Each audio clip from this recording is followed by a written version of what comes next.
Hello there and welcome. Today we're taking a full look at the Nerf Hyper FUEL-20. Let's crack this thing open and check it out. In the box you get the Hyper FUEL-20 itself, the instructions, 20 Hyper rounds, and eye protection. The blaster is hopper fed, so to load we pull open our door, grab our rounds, and once they're all in we can close the door. Now that we have the FUEL-20 out of the box, let's go over the blaster. First up you have a jam door on the right side and the left. You can operate the blaster with the jam doors open.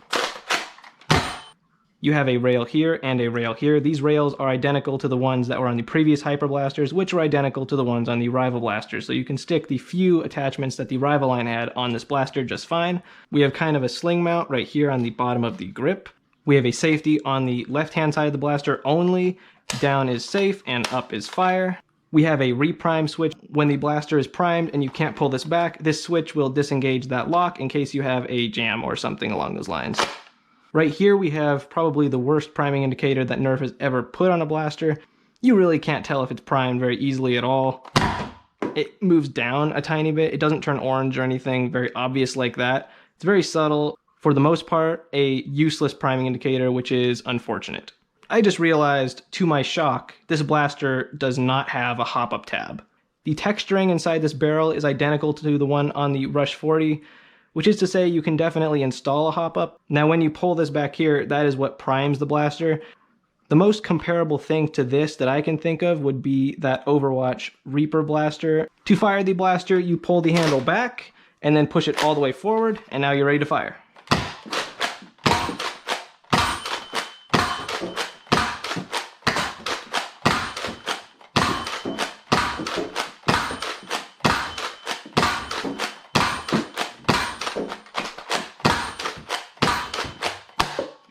And now we are completely empty. Let's take the FUEL-20 outside and see if it meets the claims of the box. Here we are outside with the FUEL-20, and I gotta say, I absolutely love the look of this thing. The carbon fiber-esque texturing, the green, blue, and gray all contrasting. Personally, I love it. I love the look. 113. 116. 119. 121, 108, 114, 113, and a plane. And let's do one more. 120. The FUEL-20 certainly gets its box claims. We even got up to the 120s. That is very, very impressive. All right, let's take some shots up here.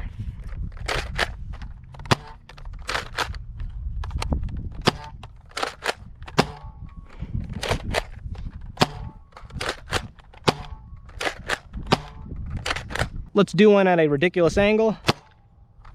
Incredible, incredible ranges on this thing. That angled shot got over 100 feet. However, the accuracy is all over the place. They were going everywhere. I was really hoping this thing would have a hop-up tab, a really nice one. It should have come with one out of the box. It's a small piece and it makes so much of a difference. All right, let's head back inside and conclude our thoughts. What are my final thoughts on the Nerf Hyper FUEL-20? Now the blaster exceeded the box claims. It's very comfortable. It looks phenomenal. Operation, while a little weird, did work really well.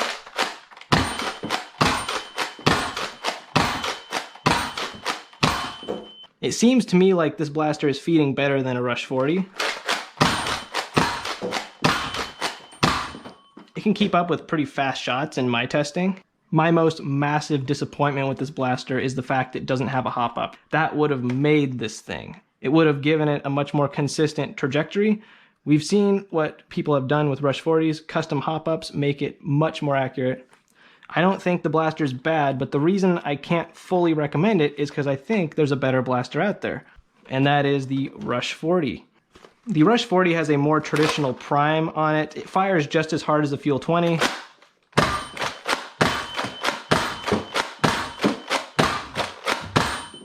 The Rush 40 is a powerhouse, a pistol with a 40 round capacity. While the FUEL-20 has a great capacity as well, it's only half of what the Rush 40 can hold in a relatively similar footprint. I actually do like this blaster. I just think for most people the Rush 40 is going to work better.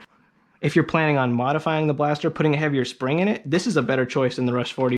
This back prime is going to be much more comfortable with the heavier spring load because you can get 2 fingers in there really easy. This thing meets the box claims, it hits hard, it's fun to fire, the grip is comfortable, the look is great. So between these blasters, it really depends. Do you want a top prime, more traditional feel, and a more holsterable blaster, or a blaster that is probably more suited for a heavier spring load with this back prime and its chunkier looks? That is my take on the Nerf Hyper FUEL-20. Thank you very much for watching, and happy nerfing.